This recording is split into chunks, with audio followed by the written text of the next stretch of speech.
नमस्कार दोस्तों। आज हम सुनने जा रहे हैं कक्षा 10वीं अंग्रेजी की पहली कहानी भगवान के नाम एक पत्र का सुंदर और भावपूर्ण हिंदी रूपांतरण। यह कहानी सिर्फ एक किसान की नहीं है, बल्कि उस अडिग विश्वास की कहानी है जो किसी भी कठिन समय में इंसान को टूटने नहीं देता। तो चलिए शुरू करते हैं। एक पहाड़ी इलाके में लैचो नाम का एक गरीब किसान अपने छोटे से घर में अपने परिवार के साथ रहता था। उसका घर एक पहाड़ी की चोटी पर बना था, जहां से दूर दूर तक हरियाली और खेत दिखाई देते थे।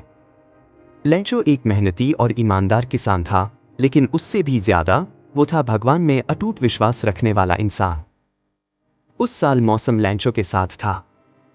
उसकी फसल लहलहा रही थी। मकई के पौधे खेतों में ऐसे झूम रहे थे मानो भगवान खुद उन्हें आशीर्वाद दे रहे हो। लेकिन लैंचो को मालूम था कि अगर बारिश न हुई तो सारी मेहनत बेकार हो जाएगी। एक शाम को जब वो खेतों को देख रहा था, उसने आसमान की ओर देखा और कहा, काश कुछ बूंदें बरसें। भगवान ने जैसे उसकी पुकार सुन ली। थोड़ी ही देर में काले बादल छा गए और हल्की बारिश शुरू हो गई। लैंचो खुशी से झूम उठा। वह अपने बच्चों से बोला, देखो भगवान ने हमारी सुनी। लेकिन खुशी ज्यादा देर टिक नहीं सकी। बारिश जल्द ही ओलों में बदल गई। आकाश से छोटे छोटे सफेद पत्थर गिरने लगे और कुछ ही मिनटों में लैंचो की पूरी फसल तबाह हो गई। उस रात लैंचो बहुत दुखी था, लेकिन उसका विश्वास भगवान में कम नहीं हुआ।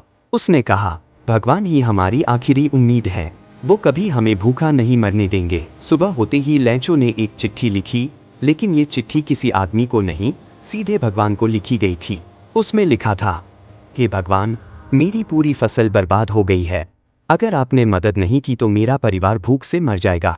कृपया मुझे 100 पैसों भेजिए ताकि मैं बीज खरीद सकूं और फिर से खेती शुरू कर सकूं। आपका भक्त लैंचो। उसने लिफाफे पर लिखा, भगवान के नाम, और पोस्ट ऑफिस जाकर डाल दिया। जब पोस्ट मास्टर ने वह पत्र देखा तो पहले वह हंस पड़ा।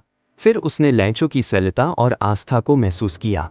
उसने सोचा, क्या आज भी कोई भगवान पर इतना भरोसा करता है?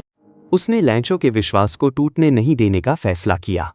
उसने अपने साथियों और दोस्तों से मदद ली और पैसे इकट्ठा करने शुरू कर दी। बहुत कोशिश के बाद वे 70 पैसों इकट्ठा कर पाए। पोस्टमास्टर ने वह पैसा एक लिफाफे में रखा और उसमें बस एक ही शब्द लिखा, ईश्वर। कुछ दिन बाद लैंचो को जवाब मिला। जब उसने लिफाफा खोला तो उसमें 70 पैसों थे। वो नाराज हो गया। उसने फिर से एक पत्र लिखा और भगवान से कहा, हे भगवान, मुझे यकीन था आप मदद करेंगे, लेकिन मुझे केवल 70 पैसों मिले हैं, जबकि मैंने 100 मांगे थे। मुझे बाकी के 30 पैसों भेजिए। लेकिन इस बार पोस्ट ऑफिस वालों के जरिए मत भेजना, ये सब चोर हैं।